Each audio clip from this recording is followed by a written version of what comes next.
tell us about your novel? Now, the strike itself, the novel starts when the build up to the strike at the hospital and goes through the process of negotiating a settlement and a massive undertaking and fears that brought. We have characters who are women who are working as a nurse's aide and their husbands wanting them to go back to work, and the women wanting to stay and support the strike, the tension that has in families. And that you don't really see too much in a novel about strikes. During the strike, you find motivation that Mike has, the union rep, has to be successful in order to advance within the union.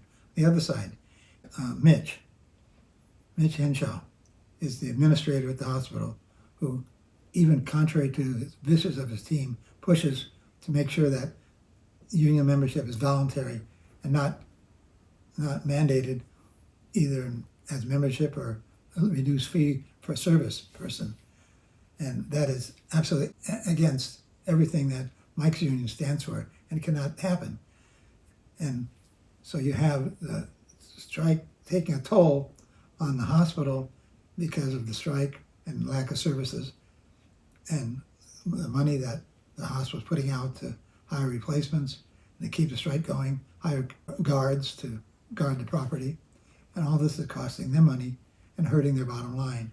And pressure is on Mitch to settle. There's pressure on Mike to settle.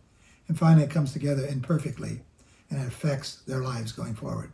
Not just the two leaders, but they are profoundly affected, but many other people are affected too, and that's what the novel is all about.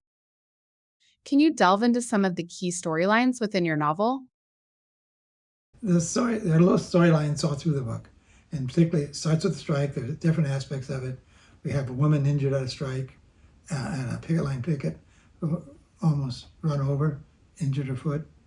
We have the woman who escaped being raped. A little minor story, for example, when the strike was first to start, and two nurse aides were helping different patients. The strike's supposed to start at 6 a.m., but they couldn't get out of the patient's cell at 6:04, finding out that the room was deserted. Only the manager was there. The manager's now trying to intimidate them. One woman is strong and ready to go, and she drags the other lady with her, and who's nervous, and they both clock out and leave. And it shows two different aspects of the struggle on the same side. George Hernandez is the shop steward in the kitchen, and he has 5 children and lost a job because of the strike. And it was tough for him to follow through. Never moved beyond the kitchen, but he became a cook, and he stayed there. He made his career there at the Rural Hospital. He also made a little impact in the community. And then Amy, of course, being a black nurse aide, moved up into the rural politics to become a city council person against all odds. There's a fellow pharmacy tech named Robert, and Robert comes from a fairly well-off background, and thinks that he is, although much younger, is much more talented than Mike.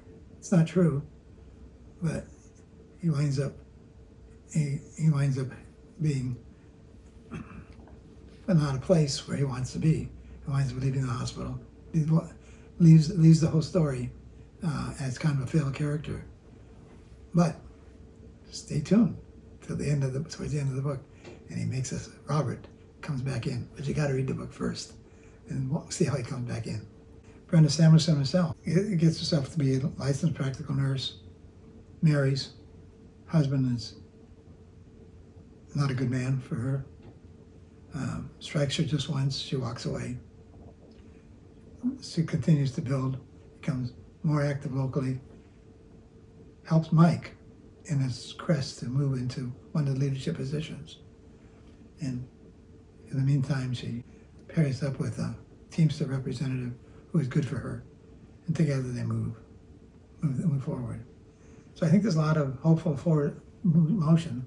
Lucy Minor, who starts off as a registered nurse, ends up administrator at Riverside General Hospital, working with her husband, who works as the medical director. So there's people on both sides that came from that strike lives have changed. Couldn't talk about 400 people in the hospital and 100 people inside it, or we'd be writing for the next couple decades. But I try to hit human life where it hits. And so this is a novel of human rights as much as it is labor relations.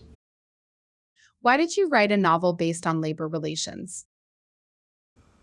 Good question. Well, the first rule of writing is that you write what you know.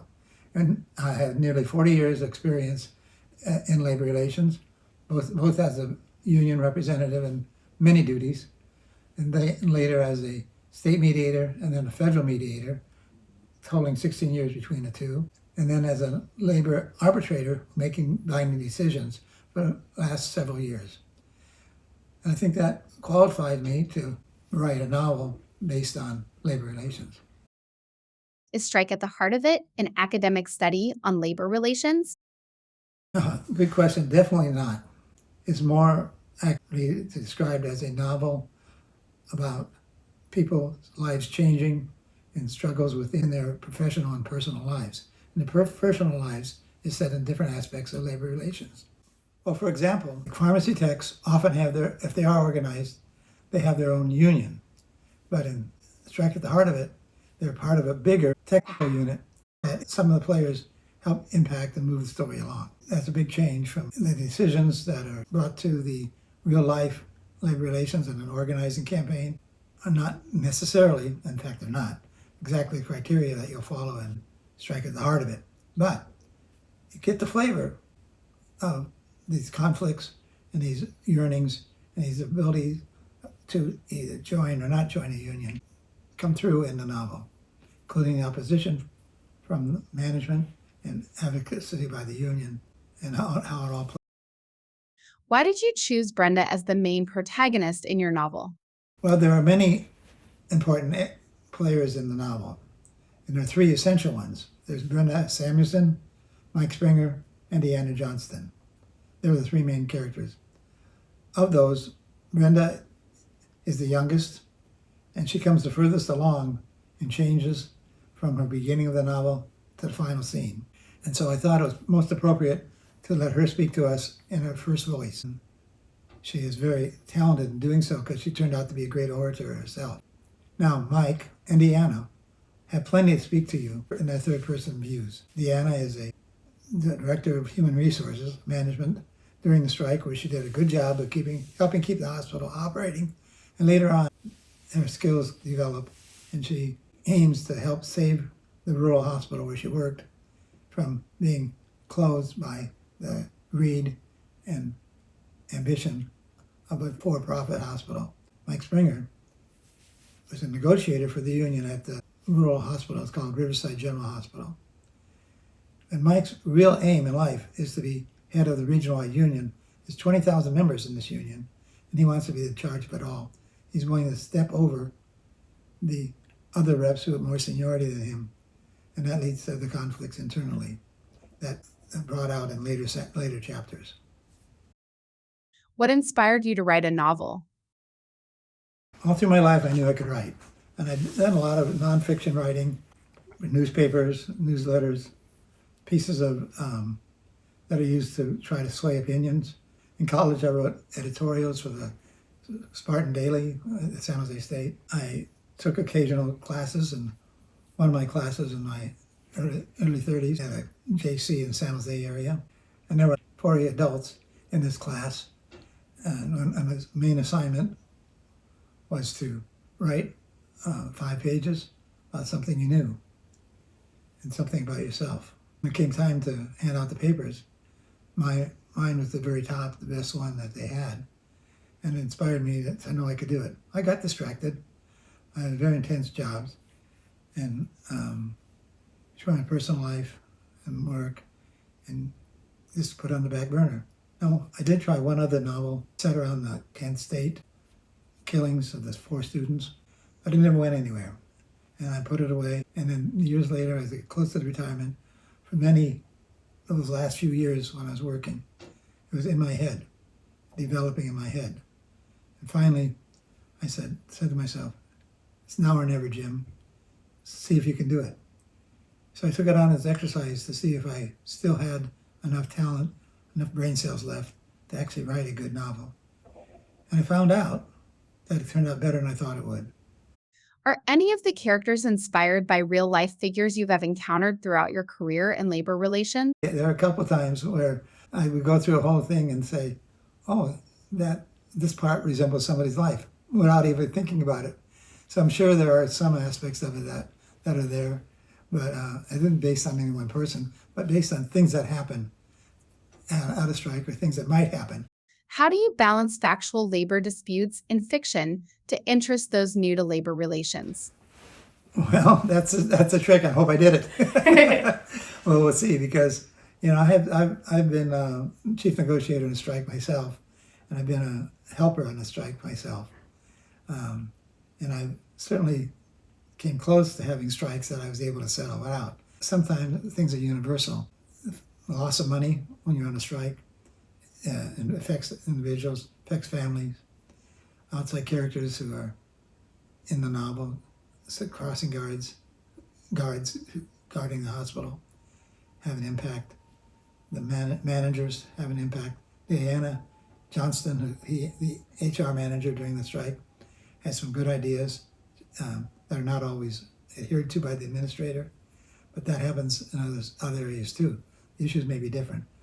Union shop, which is what requires the workers to either join a union or to pay a fair share, uses somewhat less just for representation, but not membership, is a model that does draw a lot of conflict, and it draws real conflict in strike at the heart. How does feminism play a role in your novel? Very good question, because that definitely has a feminist edge to it, strongly.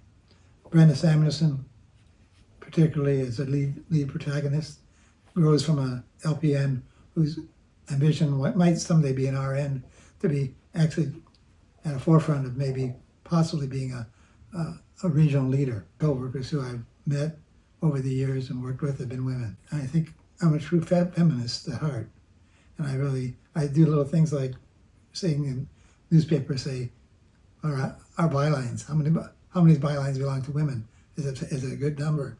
I mean, who would think of that, But I do all the time, and I try to.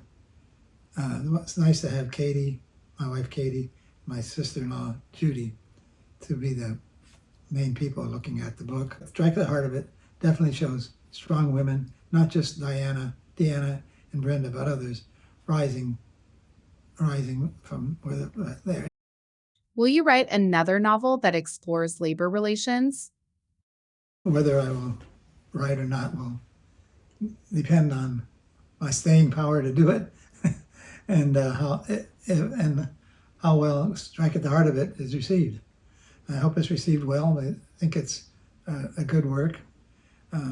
There's nothing closer to people's heart, well, except family, is their need to be professionally employed, making money, supporting themselves, and a feeling of accomplishment.